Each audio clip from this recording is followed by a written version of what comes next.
Okay, good evening, everybody. This is Patrick from the Poison Pen, and we're here with another of our virtual events.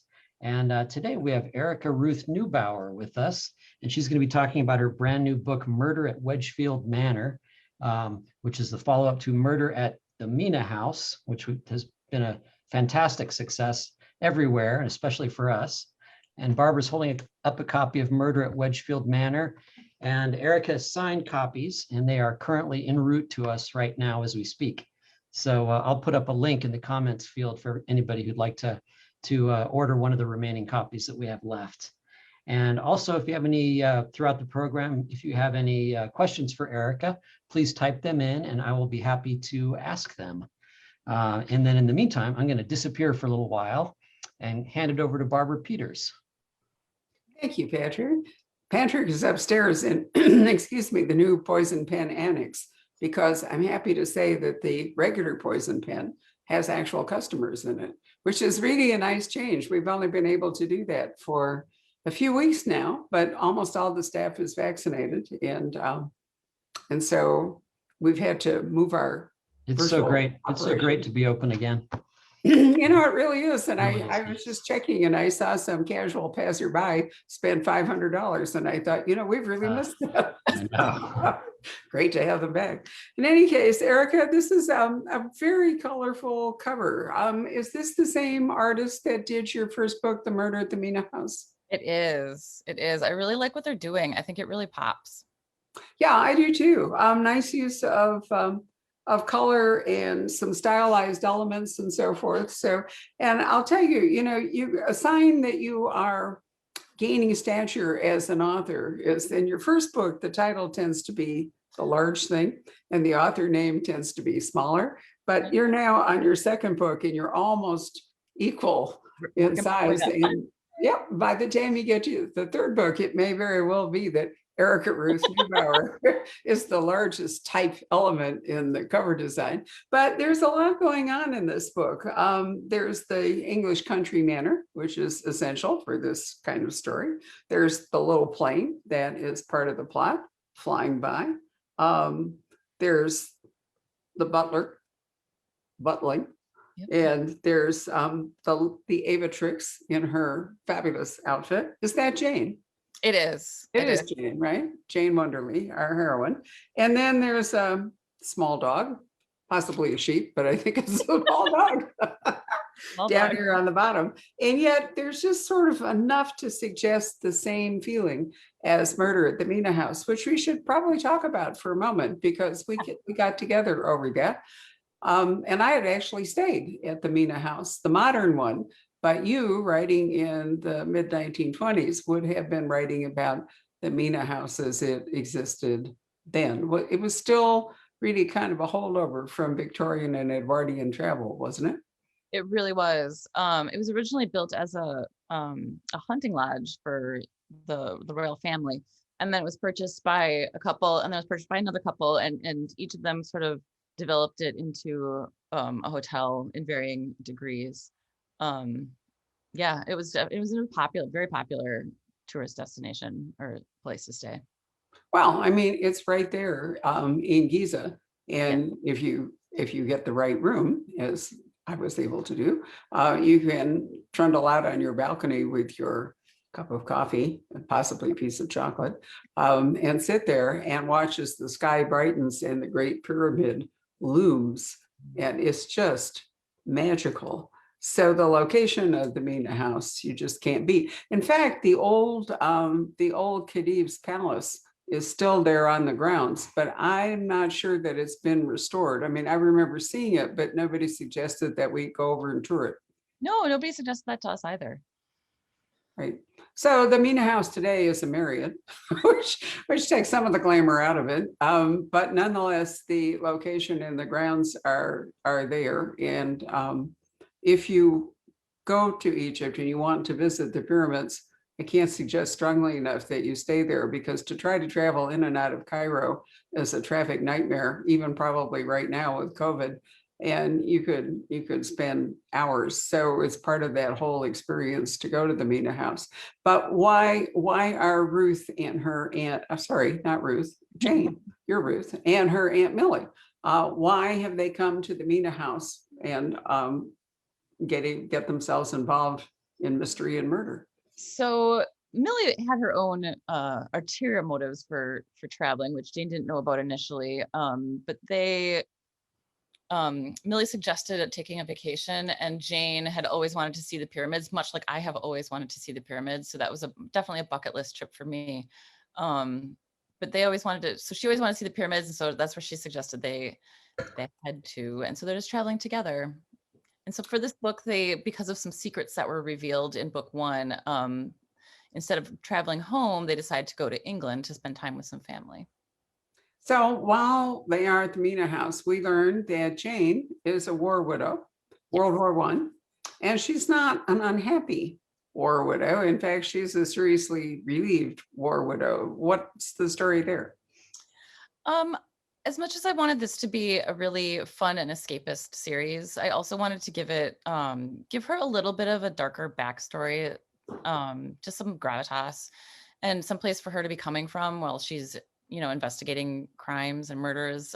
So she does come from a background of domestic violence, in case that's the trigger for anybody. But so she comes from a background of domestic violence, and she was not sorry to see her husband killed in the war. Basically, she's not sorry to be a widow, and it also complicates her relationships with Redvers and with other men that she encounters. So tell us about Redvers, because he too enters the series. And isn't it fun when you start a first book and you introduce a few characters and then somehow you can't get rid of them, so you have to drag them along to the next book where you meet more new characters. And if you're not careful, by the time you get to book 5 or 6, you've got this huge ensemble cast. But anyway, Redvers is going to be essential. So tell us about Redvers. Redvers is going to be essential. His background is murky at best. I think we find out maybe during book 1 that he works for the British Crown in some capacity, but he's not real clear about it. We do know that he has a last name, but he does not like to use it. So he mostly goes by Redvers, much like Cher or Madonna. And yeah, he's tall, dark, and handsome, very mysterious, and kind of always on the scene with Jane. He's not dissimilar to Tasha Alexander's excuse me, Lady Emily's husband, Colin. And it's so in the British tradition to have non-professionals in professional roles. So especially if they have family money or if they've been educated at one of the great schools or so forth, and they seem to perform these kind of dangerous, difficult, essential, but unspecified tasks for the crown. So it's not really like MI5 or the CIA, but yet at the same time, you feel that they are somehow holding empire together. Yep, exactly. That's exactly what I was going for with him. And Aunt Millie is there. Why? Because among other reasons, even though she's a widow, it wouldn't be respectable for Jane to be traveling by herself, even in 1926. Even in 1926, I think that was still difficult. And I like to have Jane pushing against the strictures of society of the 1920s, but I think even that would have been difficult still for her, even though she is a widow. And I think as a widow, they get more freedoms to do what they want to as a widow, as opposed to a single woman. But I think her Aunt Millie probably would have pitched a fit if Jane had tried to do it herself. Well, she's a young and childless widow. So, that's a little different than if she were mature and had trailed kids behind her and so forth. So anyway, we can't tell you what happened at the Mina house, but clearly, since it's called The Murder at the Mina House, you can deduce that there was one. And now, as you say, instead of going back home to America, they have instead landed in England. So where in England are we? We're in a country estate, but where? It's outside London, so I think southwest of London. It's entirely fictional. I looked up a variety of manor houses that I liked elements of and just sort of combined them all, the pieces that I wanted it to have. So it is entirely fictional, but it needed to be close to London because one of the elements that I wanted to bring in was that Jane's going to learn how to fly a plane. And so Air Force veteran of the RAF comes and brings, he is part of the one of the London flying clubs, which did exist. And so he brings out one of their trainer planes for her to take lessons in.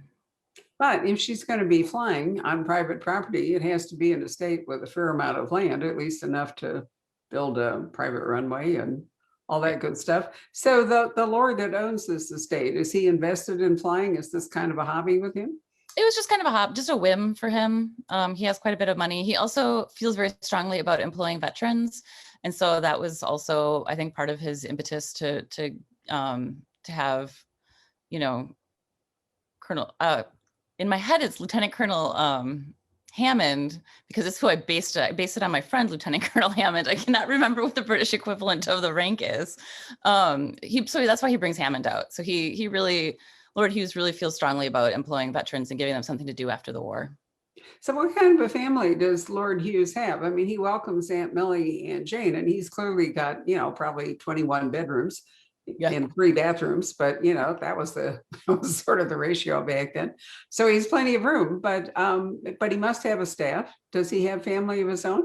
He does. He has a daughter. He's a widow as well at this point, and he has a daughter. And he has a brother who is not in the picture, and he has, but his brother's children often spend time on the grounds. And so we meet them as well. So it'd be Lord Hughes's niece and nephew. We do meet them. But as far as family, he doesn't have much else outside of that.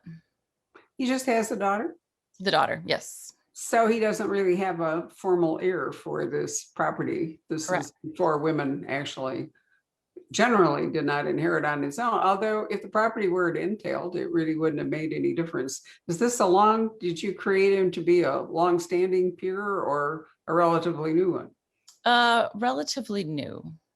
So it's possible that, you know, the property not being entailed, he could leave it to his daughter, or, you know, he could sell it, she could sell it, whatever. The older families didn't have that option, but younger peerages could certainly do that. Yeah. Right. So there they all happily at Wedgewood Manor. And then there must be an inciting incident to the plot. What happens? There sure is. So one of the young servants, who is also a veteran and suffers from PTSD, has a bit of an explosion, a bit of a fit of temper at Aunt Millie, which is not really surprising considering Aunt Millie. And so he races off into the night in one of the cars. He's the mechanic. And Millie was not happy that he was basically flirting with Lillian, Lord Hughes's daughter. And she thought it was very inappropriate and said something. And so he left in a fit of temper. And unfortunately, he doesn't make it back. And what they find out is that the brakes on the vehicle had been cut. So there's some question about whether it was meant for the mechanic himself, or if it was meant for Lord Hughes, since it was his vehicle. But either way, Millie asks Jane to look into it this time, which is kind of funny because in Mina House, Millie was not interested in Jane looking into it at all. Why has she had a change of heart? Just because you decided? Yes, just because I decided. That's a great thing about being God of the book. You know, you can do anything that you want. You know, I find it interesting that that very often cars are sabotaged and people die, but I'm not sure that that's a really reliable murder method. So many things can happen. People can get thrown out of cars, or, you know, whatever. So I always feel there's a certain randomness into sabotaging an automobile that sometimes maybe it's more to scare people than it is to actually kill them. Indeed. And that was also considered. Like, was this, you know, just to scare him off? Was it because he's interested in Lillian? Right. Well, I mean, if you've ever driven in England, you understand why they have one of the highest road fatality rates in the world, but they drive very fast with a lot of confidence. They often have large cars in very small roads. Yes. And, you know, not everybody, well, if you're raised driving in England, you understand roundabouts, but I'm not sure they even had roundabouts in 1926. I don't, yeah, it's a really good question. I'll have to look that up. I wonder when roundabouts were introduced into the flow of traffic. They're here in Scottsdale now, and so confusion, I might add, at various, yeah. Yeah. We have increasing numbers of roundabouts because they really are more efficient, They are. as long as people understand them, but they can also lead to disaster if they don't. But anyway, so there's the car accident in, is there any much else we want to say without spoiling the plot about the plot? Well, Redvers appears on the scene, of course. And Now, then wait, you say, of course, how does he get there? Does he just magically appear or does somebody summon him? Millie has summoned him without Jane knowing. She's still Somebody Millie, summons him. Millie Oh, summons him without Jane knowing. And because Millie's definitely still trying to set Jane up with somebody, anybody. She's trying to marry Jane off. So, but Jane's definitely not sad that Redvers has appeared. okay. Yeah. Well, I mean, clearly Jane, who's had a very unhappy experience with marriage, is not perishing to tie herself up again. And, I'm not sure that the same strictures apply to a widow. Maybe widows can have a happier casual sex life than a virgin. I mean, that was always the case with the English aristocracy. So maybe true with Jane, as long as birth control didn't fail, you weren't so likely to lose your good name if you were a respectable widow. So here they all are, and stuff happens. Do you imagine that Erica, I keep calling her Erica, I'm sorry, that Jane is going to continue in a series of investigations? What are your thoughts about this? I mean, this is book 2. Yes. I do think so. So book 3 is already turned in. Oh, well, definitely then. Yeah. Okay. Book 3 is turned in, and I'm starting to brainstorm ideas for book 4. So I feel pretty good about Jane continuing as a series. Well, are you moving her out of England? I mean, you've had your Egyptian book, now you've had your English book. Then is she going back to America, or is she making another stop? So book 3 is set on a transatlantic cruise. So she is going from England back to America. So that's on the boat.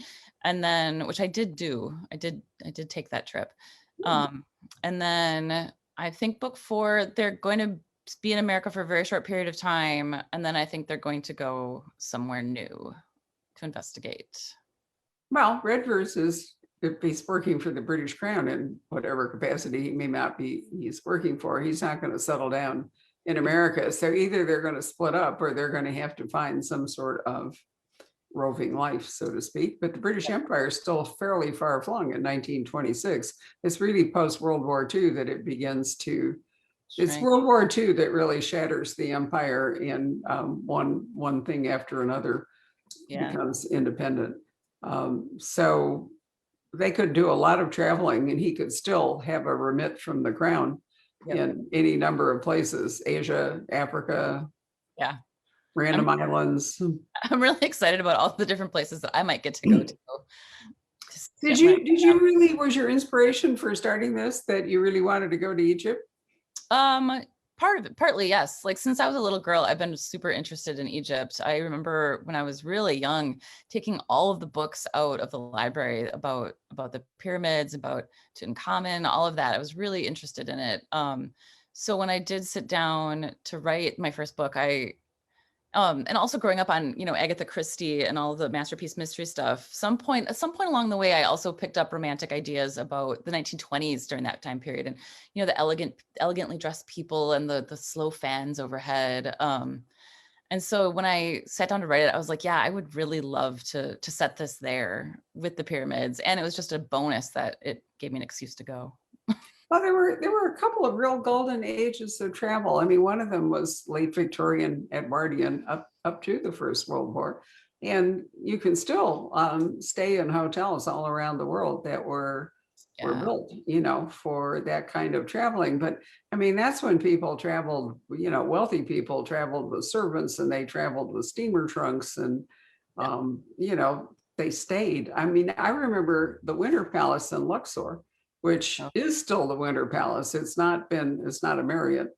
It's the old Winter Palace. And I can remember going up this huge staircase to the second floor where the rooms, begin. And I've never seen as wide a corridor in a hotel ever. I mean, like 15 people could walk abreast down this corridor instead of, like this.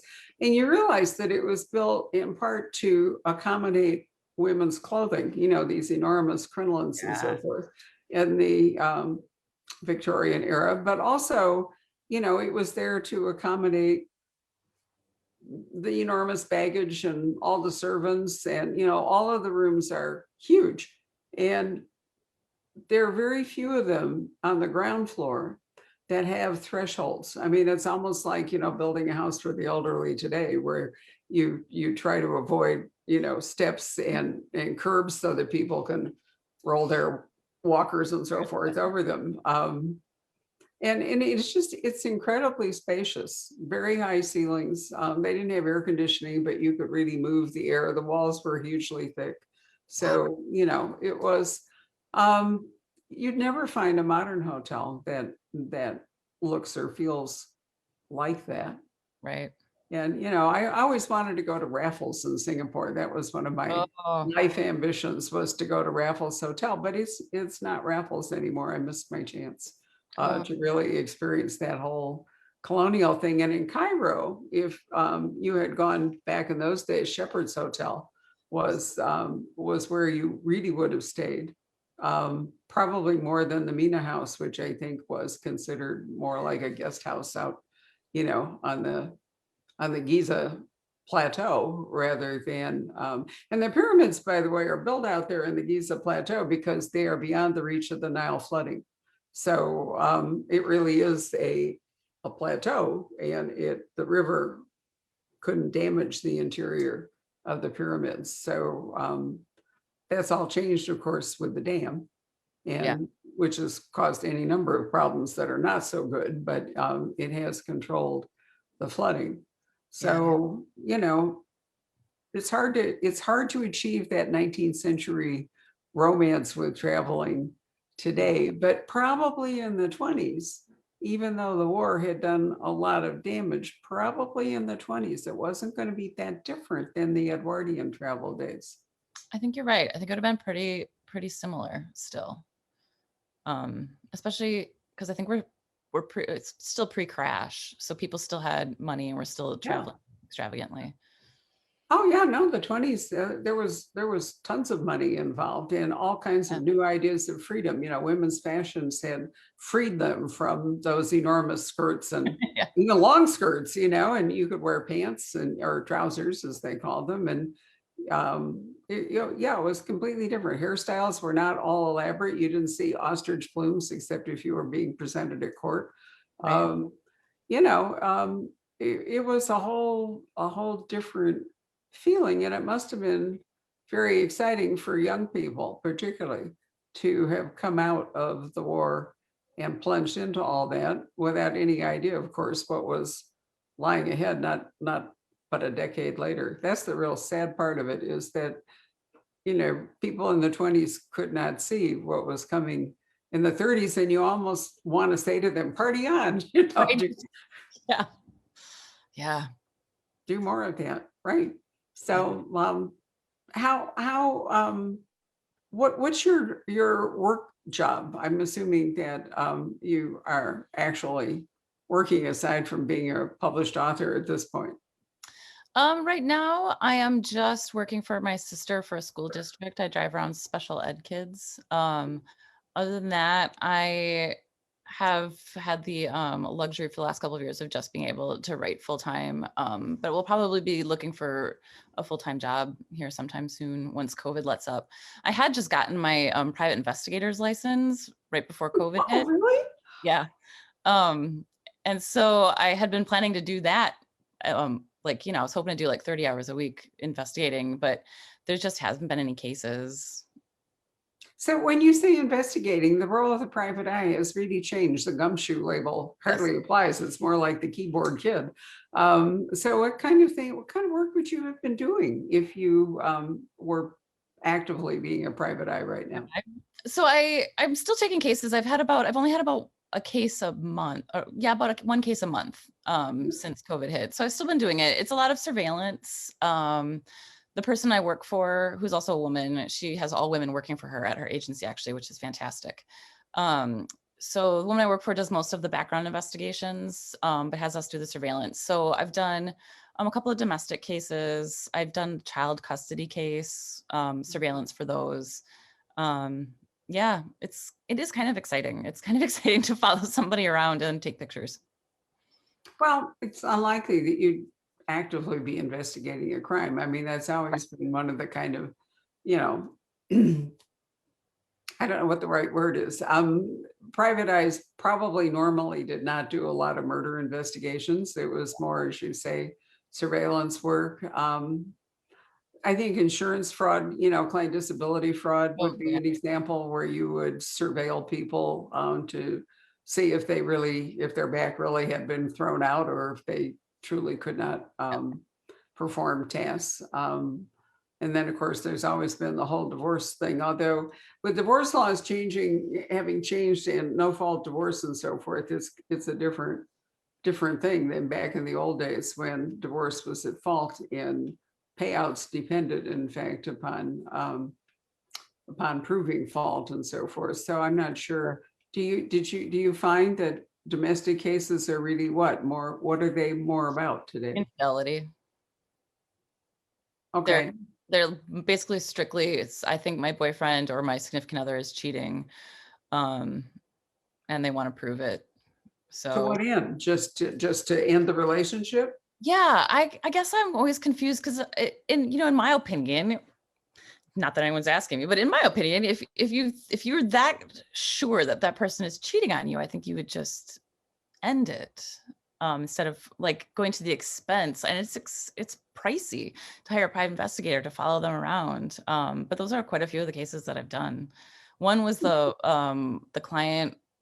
He was a bit older and was paying us because he thought his girlfriend was meeting up with her drug dealer, and she was.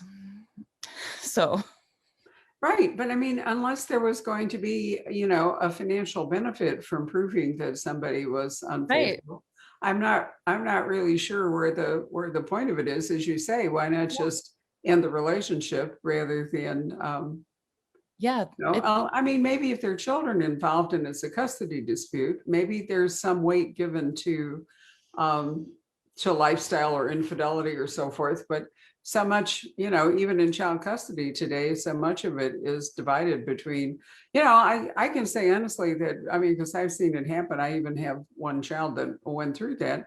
If you have children with somebody and you divorce them, you are then sentencing yourself to stay in the same place as your former spouse and all, because the children are generally allocated evenly today to parents. yeah, And you lose a lot of choice and a lot of mobility if you wind up in a shared custody arrangement. So I often think, it'd be better just to tough it out than right. put yourself in that. In an extreme case in our family, we have a family member in Australia. So not only does this shared thing go on, but it goes on in Australia. Wow. And I know that's a long time with small children, to be living in another country.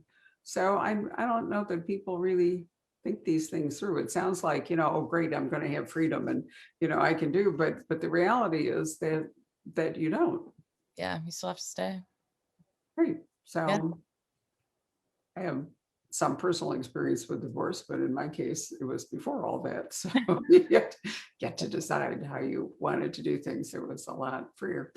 Right. So private investigating and writing mystery seems to be kind of, but if you're in 1926, I'm not sure whether the experience is going to translate for you all that well. Not terribly well. I'm always interested in meeting, although I'm interested in meeting interesting characters. And I think doing private investigating, you're definitely going to bump up against people who are interesting. And so that is always something I can draw on, I think. And who's to say I might someday write a contemporary series. Well, I was going to ask you that. I mean, I know it's really fun to write about the 20s and so forth, but you're young and you have a long time ahead of you to be writing books. Would you always want to be writing historicals, or do you think that contemporary would have a siren call for you? I think at some point I might try my hand at contemporary, but I mean, there are other types that I would like to try my hand at. I really enjoy, to be honest, ghost stories like Simone St. James does. Right. I think she does an excellent job with those, and I'd like to try my hand at that sometime. I'd probably do those as a contemporary. I might do those as a contemporary. I do really like writing historical. I like the research. I like setting something in a different time period. But I'm sure that there is going to come a point where I write something contemporary. Well, there are plenty of books in which you have a historical story and a contemporary Right. story, and they run along, under and over each other. And you can enjoy yourself with you like to research. Is that part of the reason you like historicals? You really like not just the travel, but the actual research? I do.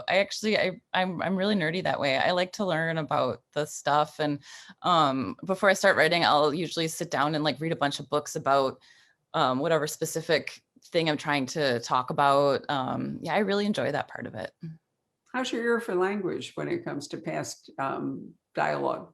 I mean, 1920s is not a huge jump, but the English speak differently. So when you were writing Murder at Wedgewood Manor, did you have to give conscious thought to Lord Hughes and his family, how they would speak compared to Jane and Aunt Millie? I definitely tried to. And my husband, I'm separated from my husband, but he actually grew up in England. So I definitely had him do a couple of passes over it to make sure that it was good to go. But it sounded authentic. Yeah. Yeah. Well, it's handy to have an in-house voice, but if you're going to keep Redvers in this and you're going to send them around, you're also going to wind up in places where there's going to be an even more dramatic language difference. I mean, if you're in South Africa, the Boers speak differently. If well, it'd be too complicated to try to like drop in Chinese if you're in Hong Kong or something. Actually, at least in Egypt, I think that everybody did speak, at least in the tourist industry, which is what you were dealing with. Yeah. They did speak English because the majority of travelers, I think, to Egypt at that time probably were English speaking. Yes. American or British or whatever. I mean, English became the lingua franca of the world it had been French before. But during the Victorian era, I think it largely became English. It began to become the language of diplomacy, certainly the language of business. So that will probably see you through, which would be a good thing, right? So anything else that you like to talk about? I can't think of anything. You can't think of anything. Well, we could call Patrick up from his wherever he is there and see whether he has questions to forward from anybody listening. Yeah, there's a question here from Renee who has, let's see here. She says many series take place in the same setting. You change the setting each book. I like it. Why did you decide to do this? Is it harder to write when you don't have the same background each time? I apparently like to set a challenge for myself.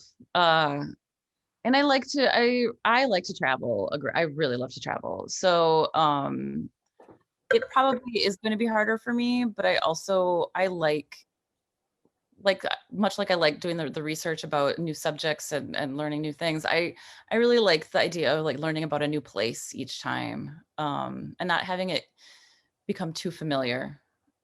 Keep me on my toes. Right. Let's see here. Okay, Craig asks, well, first of all, Craig makes the point that he says the first roundabouts in Britain, Letchworth Garden City in 1907. Oh, for all you trivia buffs. Yeah. Not a subject that I have personally turned my attention to, but I think it's an interesting one. Yeah. Well, the advent of the automobile, that kind of lines up. Yeah. Nicely. Yeah. But his question is, he says, darn it keeps moving. Sorry. Would you consider writing a YA novel, or do you prefer the freedoms of adult fiction?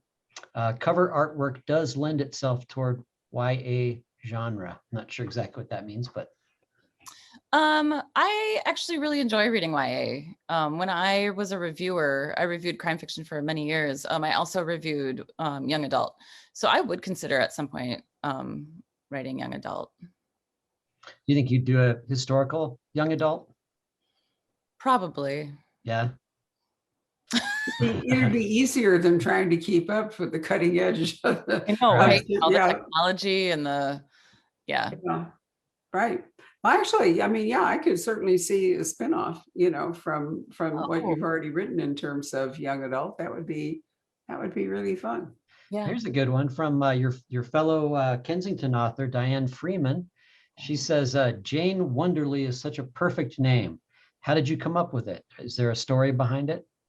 So I have always just, for whatever reason, really loved the name Jane. So that was a done deal for me. I was like, it's going to be Jane.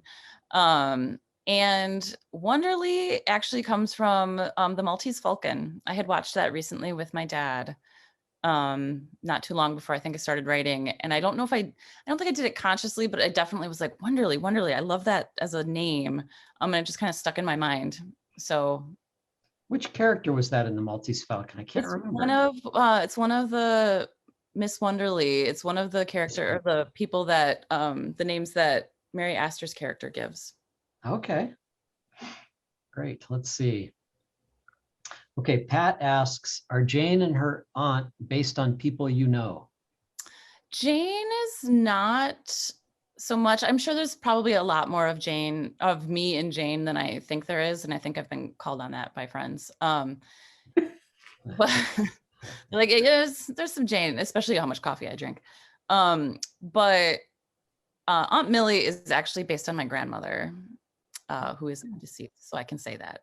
Aunt Millie is based on my grandmother, who was a pot stirrer, as I like to politely say. A what? She liked to stir the pot. Pot stirrer. Oh, gotcha. She enjoyed controversy, or She as really say, liked controversy. Yeah. Yeah. That's great. Let's see. Oh, okay. Larissa, who has a great name, Larissa Winterbottom. That is an awesome name. Sounds Dickensian. I love the idea of book 3 being on a transatlantic cruise.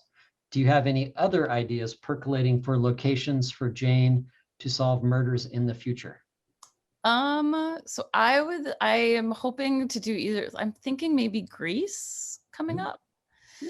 And then I would like to do one in India.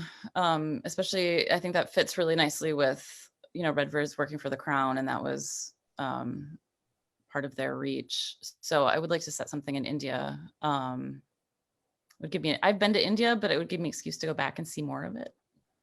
I would give a push to Burma, except that unfortunately, this is not an ideal time to be going to Myanmar, but we did go when it first opened up and had a wonderful river trip down the, I'm going blank on the name of the river, it will come to me. But anyway, from Ganges? No, that's in India.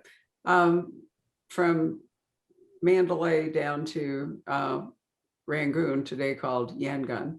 And it was just a wonderful trip. And it was right before that Aung San Suu Kyi was freed. And now, of course, in just this very short time, it's all, so I mean, we were there just as hope was blossoming that that Myanmar was going to undergo change, and they were actively seeking tourism, which is the reason that we were taking this wonderful river trip on this little wooden boat. And it was just, best thing about it was getting up at like 4:30 or 5 in the morning and watching the sunrise over the river. It was just fabulous. And then I just am bewildered looking at it, how fast it fell apart. But I don't think many people have, I'm trying to think whether there's been much set in British Burma. Yeah. And I really have to look to see when, in fact, the British colonized Burma. I mean, it certainly wasn't as long ago or as far back as India. Right. Charles II actually got, I I remember this from history way back at Northwestern in 1964. When somebody asked them, this is why I read historical fiction. I was the only person in this huge class that knew the answer to this. When the professor said, how did the British get their toehold in India? And I spoke up and I said, because Charles II married Catherine of Braganza, Princess of Portugal, and it was part of her dowry.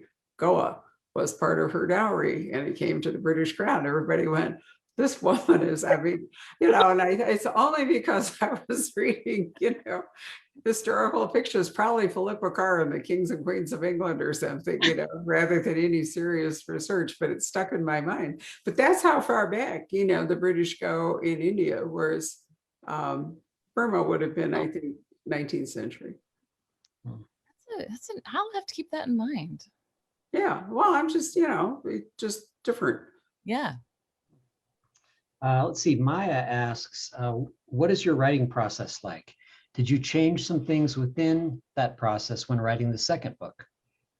I did not. So both of them I wrote, my process was basically get up in the morning, get my coffee, sit down and just go to work and write for several hours. And I did that with both those books. And the way I write is kind of, actually Susie Calkins writes the same way that I do, in that we write really short first drafts. So I'm shooting for like 65,000 words for my first draft. And it's mostly dialogue and plot. And I just kind of just jam through and just keep going. And then I usually set it aside for a little while and then come back to it with fresh eyes. And that's when I add in a lot of the description and the detail and like the, more of the character, build up my characters a little bit more. And then I bump myself up word count wise up to where the novel is supposed to be. So yeah, I tend to layer things in subsequent revisions and drafts. Right. Kind of a related question. AJ just came in and asked, do you have any advice for new writers? You just have to keep writing. I think self-doubt and like, even as I'm writing, I think it's garbage and what am I doing? But you just have to keep going and you have to get it down on the page. And even if it's terrible, at least it's written and you have something to work with. Because once you have something written, then you have something that you can revise. And I think a lot of writing is in the revision process. That's where a lot of it happens. So don't let self-doubt stop you from getting those words on the page. Do you have a writers group that you work with, or do you go for that? I don't, although I have a lot of friends who are writers and we talk about it a lot. Before COVID, I actually hung out with Lori Rader Day and Susie Calkins quite a bit and we would talk writing. Sometimes we would get together at coffee shops in Chicago and all write at the same time. But a formal group I don't have. Yeah. Let's see, Craig comes in again with some good info. He says, British rule in Burma from 1824 to 1948. Thank you, Craig. And it's the Irrawaddy. I did remember the name of the river after I went completely blank. I mean, you got to think about Kipling, on the road to Mandalay where the flying fishes play and the dawn comes up like thunder over China across the bay. So Craig must be a student of British history. Thank you. I thought it was a 19th century acquisition, but I mean, it's quite romantic. I've been there. I have loads of photographs and so forth. And I think, for somebody who's curious like you, it might be a fun thing to do, to write about a place that not too many people know about. You haven't been to That's why people come to the Poison Pen. We give them great plot ideas.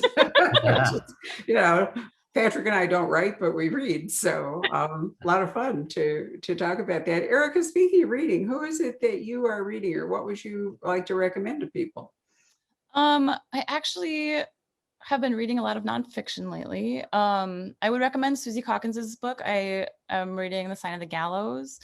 I just put out an article on Crime Reads actually about other 1920s books. Such as Katrina McPherson's Dandy Gilbert series, Susie Calkins's Flapper series, Gina Ricci, and there are two there's two series, new series set in Harlem in the 1920s, and I cannot remember the authors' names. I think Persia Walker might be one, and then and Carrie Greenwood, the Phryne Fisher, obviously. And for those of you who are Miss Fisher fans, I can announce that Death in Dalesford, Daylesford, with the publisher, Poison Pen Press is the publisher of Carrie Greenwood, will be out in June. It will be out in hardcover and paperback with that wonderful Art Deco jacket art that we're very fond of. So very exciting to have a new Carrie Greenwood coming. It's been a long time, hasn't it? She's been in compromised health for quite a long time, and I'm delighted that she was able. My husband stays in touch with Carrie, and I'm delighted that she was able to complete a new book. Yeah, and I keep wishing that there might be another Miss Fisher movie. I don't think that, Essie is not going to go back to Australia, sadly. So I don't think we'll see more of the television, but they did make a movie. But of course, COVID shot down. My understanding, actually, Erica, you might be interested in this, was that it was going to be in India. So, if who knows how anything will happen once some of the fallout for COVID is known. And I don't know whether it will ever be made or whether they will, in fact, risk going to India, which has had so much trouble with COVID. Yeah. But that was the plan before then. So one can hope. One can hope. I love that show and the movie. Me too. I thought and the thing is that when you get some actress like Essie Davis who actually personifies the character, there's no way to substitute somebody else. Nope. So if that doesn't, for whatever reason, that actor suspends participation, the whole thing dies. And it's really sad when that happens. Yeah. I have a good comment here about somebody's saying what a great job the audiobook reader does for your books. She says, this is Michelle, by the way, she says that she does a great job of going back and forth with American and British accents. Did you have any input into selecting the actor to do the audiobook? I sure did not. I didn't even know, honestly, I didn't know that it was out on audiobook until I looked on Amazon one day and was like, oh, look, you can buy an audiobook of this. Really? Yeah. Yeah. Yeah, and I've never listened to it because that horrifies me to listen to someone reading something I've written. So but I'm really pleased that she does a good job. Yeah. Yeah. Let's see, maybe as a good last question, was there anything, these are some pretty broad questions. Was there anything or anyone who inspired you to start writing? I have always wanted to be a writer. I've always wanted to do it, and I just never had. And I will say, I think there were two people that inspired me. And also like just being at mystery conferences and surrounded by like such a wonderful community of people and writers that you find in the mystery community who are so supportive. But I remember distinctly, I was reading Ashley Weaver's first book, Murder at the Brightwell. And my best friend who's a librarian and I were sitting out on my back deck and I was reading, that's what I was reading. And I remember thinking, I want to write something like this. Like I loved it. So that I found that very inspirational. And I distinctly remember there was a conference. It was one of the Left Coast crime conferences, and Sue Grafton gave a talk. And I picked up Sue Grafton's books in high school, and they were so influential for me. Just, such a strong female private investigator. And then hearing Sue talk about how she had 8 books in the drawer that would never see the light of day before she managed to get published. And just hearing her talk about how, every time she sat down, she wasn't sure she was going to be able to do it again. And I was like, I mean, if Sue Grafton can, has 8 books in the drawer, I can at least sit down and try to write one, Yeah, it was hugely inspirational to me. She was inspirational to a lot of people. She did wonderful talks on writing. We did lots of events with Sue, and it always came up. She was always encouraging to two writers, and spoke a lot about her own process, her shadow self she talked about. Yeah. So I can imagine that she would have been inspirational to you. There's a very good 1920s series by Maggie Robinson that has 3 books and a 4th one coming out in August. And you would think, as her former editor, I could remember the names of them, but I'm going completely blank. But anyway, Sweetheart is in one of them, right? yeah, they're after that, the song thing, right?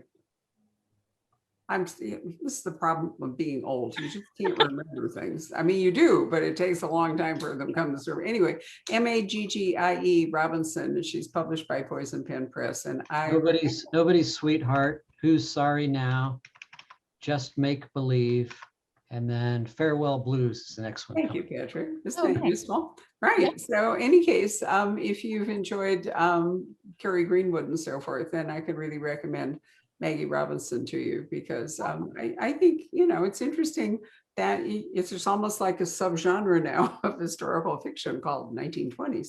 And certainly the 1930s are just booming along, lots of, even Anne Perry has left the Victorian and Edwardian and is now writing in the 1930s. She has a series about a woman photographer.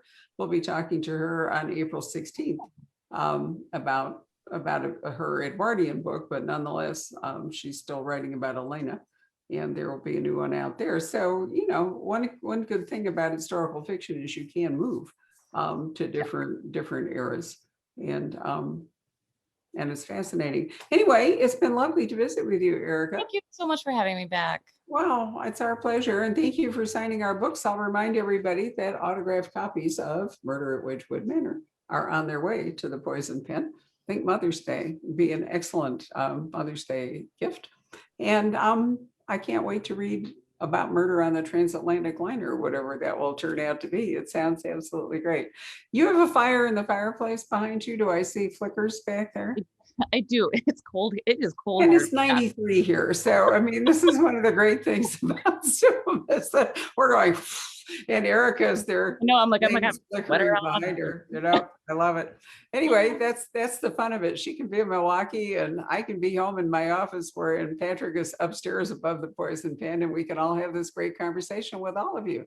So there will be a podcast available later this week, possibly tomorrow. And the Facebook video, which some of you are watching, will be there forever. So you can encourage people to watch it. You don't have to belong to Facebook to click in on it.